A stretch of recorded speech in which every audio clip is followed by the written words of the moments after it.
Hey everybody, I'm Nico. And that makes me Kevo. And this is mcu.html/Loki, the Trickster God. We're finally getting back, I feel, into the idea of him being a trickster god, which is really cool. Are you gonna poke me? Poke. I wish I had a Loki shirt, but I couldn't buy anything, and I felt like this was a proper apology for our comments about Agents of S.H.I.E.L.D. last week. I agree, because, we actually are pretty positive on Agents of S.H.I.E.L.D. if for no other reason. They had that amazing Sif appearance back in Season 1, so the show will get a pass forever. And, with everything that they're doing with Loki and with Multiverse of Madness and all these things, maybe we will see some sort of explanation as to how Agents of S.H.I.E.L.D. fits into the overall narrative arc. Who knows? We heard the words multiverse and madness in the same scene already in the first episode. So, I want to talk for a second about where this show came from for just one moment. Yeah, please. The MC unification, as we're calling it over on X's4 Podcast, the MC unification of the Marvel Universe has been really amazing because it's given us Tom Hiddleston and that chiseled fucking body. Yeah, he didn't need to do that for this role, but thank he you. did. Thank you. The MCU has led to some pretty significant changes to Loki's character. He's been made into a child and then into a hot, sexy teenager. Yeah, now he's teen Loki. Yeah, well, now he's like young adult Loki. He's in college and, probably smokes a hashish pipe. It's very exciting. Loki has been dynamically transformed by being part of the MC universe, and that's so important. This Loki, being a trickster god, is such a great shift for the character because he was great in Ragnarok, but he was kind of ancillary. Well, let's dive right into it then with the man himself, this new version of Loki.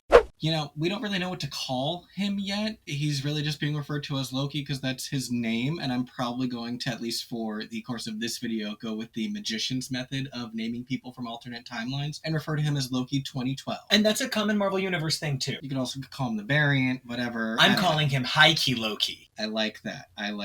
Ever since we realized that this is the direction they were going to go with this show and this character, and that the Loki who escaped in Endgame was going to be our route into the Loki TV series, I've been wondering how they're going to work around losing that character development that he had from Dark World, Ragnarok, Infinity War, and I think they did a pretty decent job of fast forwarding through that character development and really getting to the core of Loki. I love the scene where he says, "I don't want to hurt people." At the end of the day, he might be a trickster god, but that doesn't mean that he has to exclusively be a villain. This redemption story that they are doing for him as a character, where he's not quite a good guy, but he is striving towards something, and he saw the man that he would have become in this other timeline. The scenes involving Frigga were specifically suggested by the director Kate Herron. The scene where Odin says, "I love you, my sons," was specifically suggested by Tom Hiddleston himself, and they really wanted to pack in these things that showed Loki the man he could become if he gave himself a chance. Seeing where he came to by the end of this episode, where it's not out of character, but it's an evolution of his character. And I've been afraid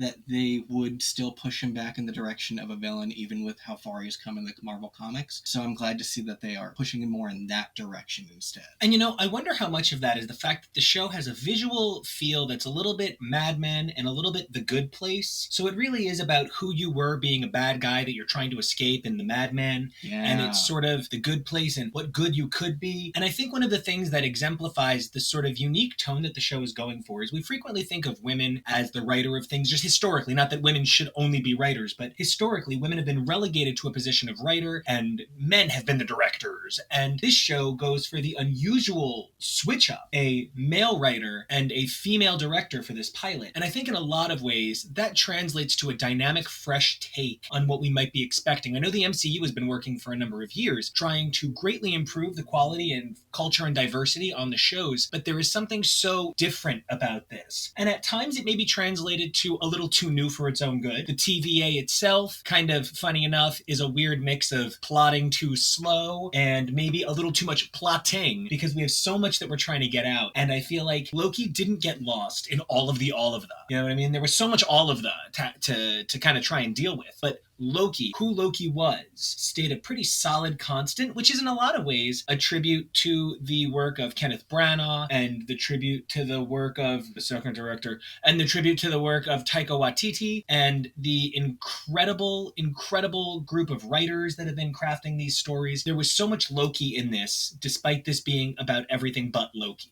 And I really love your point of it being a female director with a male showrunner, because this is now actually the second Marvel show in a row where we are getting that. I really love that they are trying to make sure that there is gender diversity in the creative forces making these shows. You know, WandaVision was show-run by a woman and directed by a man. Falcon and the Winter Soldier was show-run by a man and directed by a woman. This is show-run by a man and directed by a woman. And it was really important that they didn't try to make WandaVision the girly show and give them a female director and all female creative force, because it's not just about the one character, the one gender. It's a universe. Exactly.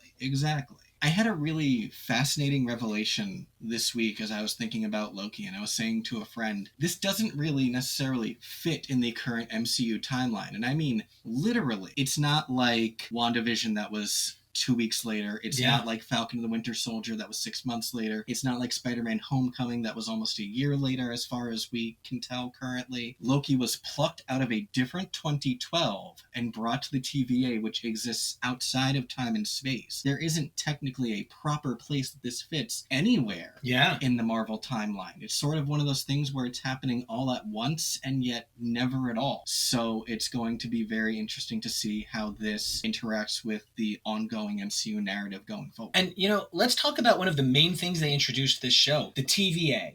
Now, the TVA is a Walter Simonson creation. If you think I'm crazy about Thor now, you should have seen me as a kid discovering Walt Simonson. Now, Walt Simonson's the other half of the godmother of all things X-Men, Wheezy Simonson, Louise Simonson, and thanks to the two of them, they would see the X-Men and Thor crossover a lot throughout the years. So Thor has this legendary status in the Marvel Universe as kind of being connected to everything because of its creators. And the TVA, even though they were introduced in Thor, would go on to be a much bigger thing in Fantastic Four. So it's a really interesting thing that we're getting the TVA in this sort of roundabout way. And not to make everything about X-Men, but it also has some smacks of Exiles, which was a really brilliant product by Judd Winnick in the early aughts, starring Blink, a teleporting mutant on a time-traveling journey to correct timelines that have been disrupted from their natural flow before they have to be terminated. There's a lot to it there. Now, the TVA has had a number of tricks in its corner, but none so strong as the visual iconography of Miss Minutes. That was the fizz coming out your nose on a good soda on a summer day. That was spectacular, and I really love getting Tara Strong, a vocal veteran, to play this incredible visual representation of the story. Is Ms. Minutes an MCU creation? Readers, let us know in the comments below. And I meant watchers, viewers, listeners, time variant fans. Moving on. Because I know the TVA definitely existed in the comics, but I don't know how much of the concept they are pulling from the comics. Like, are there 3 timekeepers? I would imagine there's no sacred timeline. Well, there's the Living Tribunal, which is kind of the same thing, kind of not. Instead of the sacred timeline, it's a little bit more like there's the timeline, and it's like 616. And like all of the multiverse got kind of like...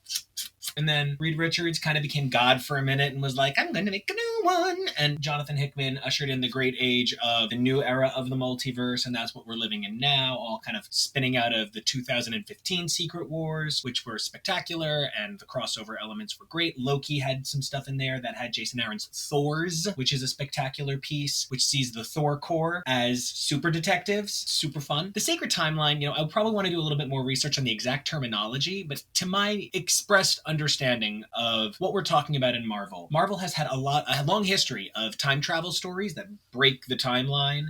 Right? Especially with the comic version of Age of Ultron, which actually like turned time into Swiss cheese. And the comic version of Hank Pym had to be like, you guys really fucked time up.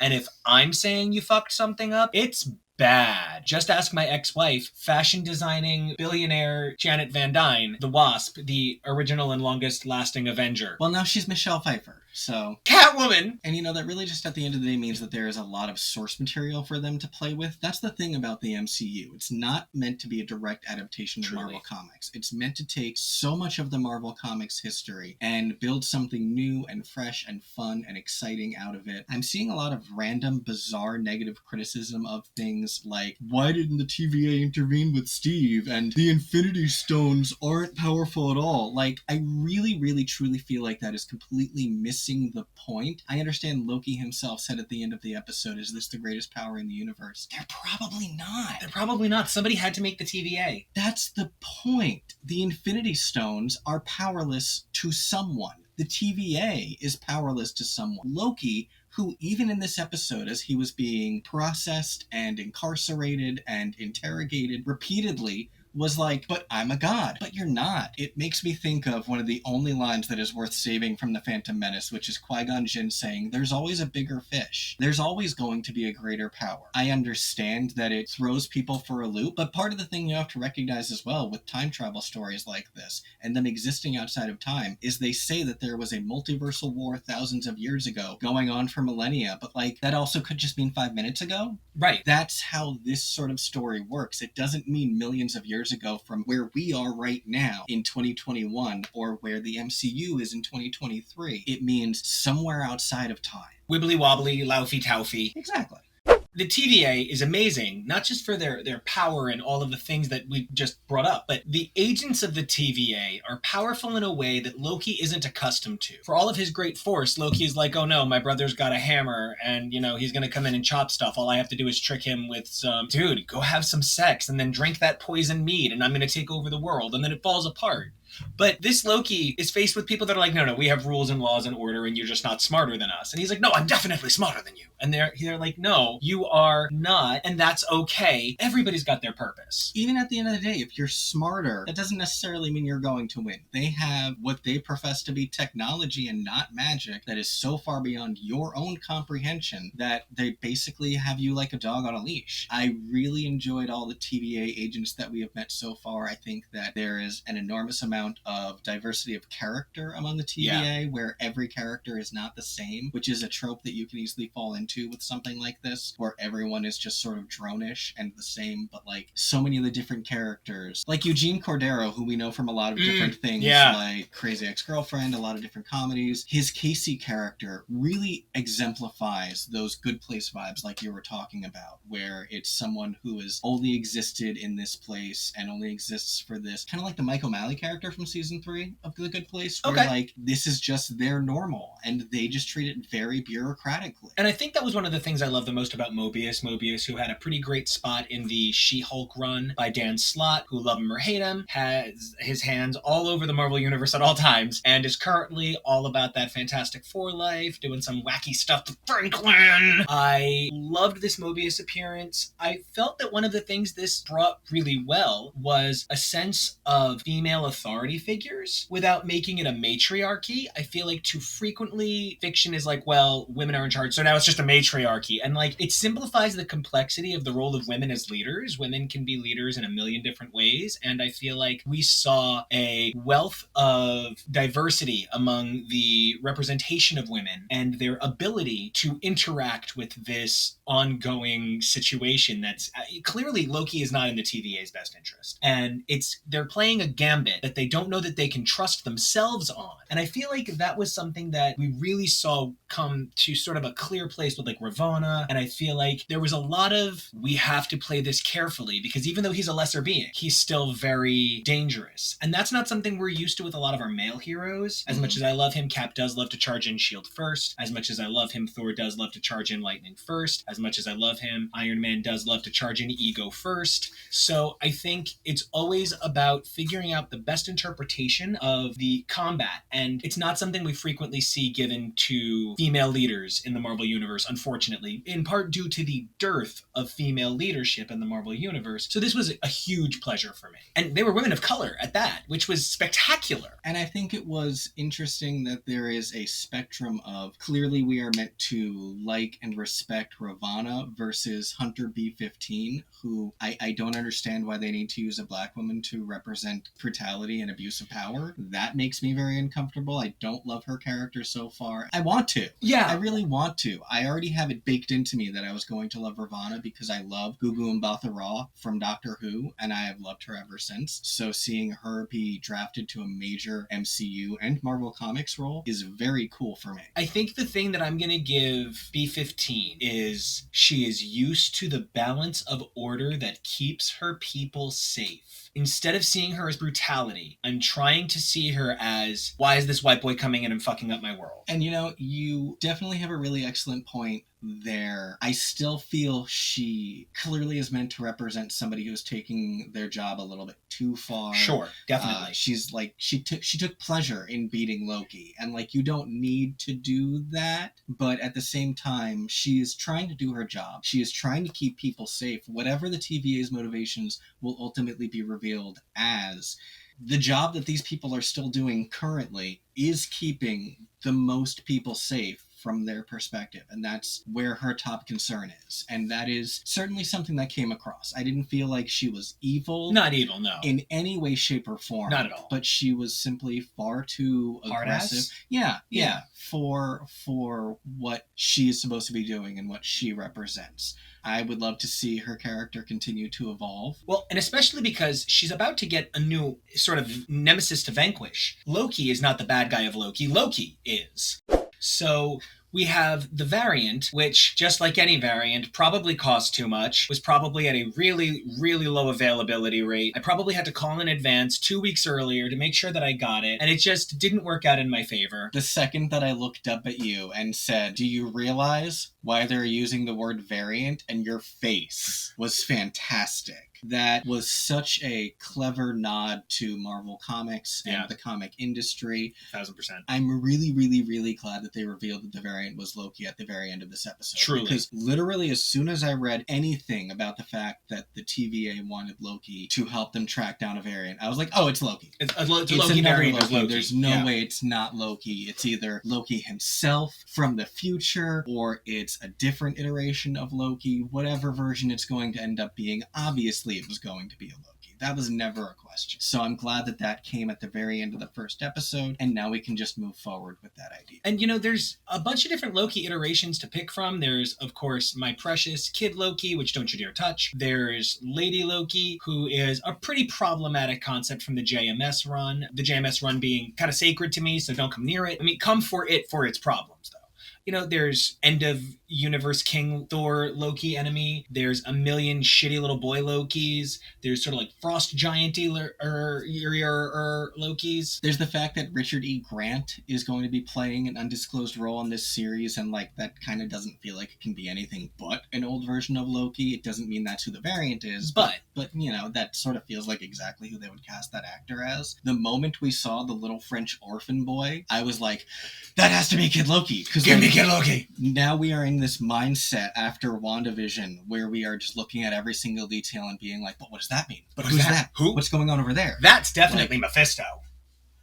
That stained glass window is Mephisto, obviously. Obviously. So, you know... The stained glass window from Born Again is Mephisto? Maybe, who knows? So that's just where my head is at, looking at every single detail, trying to think about all these things, trying to consider these things from every single angle, knowing that at the end of the day, they're just going to do something completely different. Whatever they want anyway. anyway. On its head. Yeah. And I'm okay with that. Absolutely.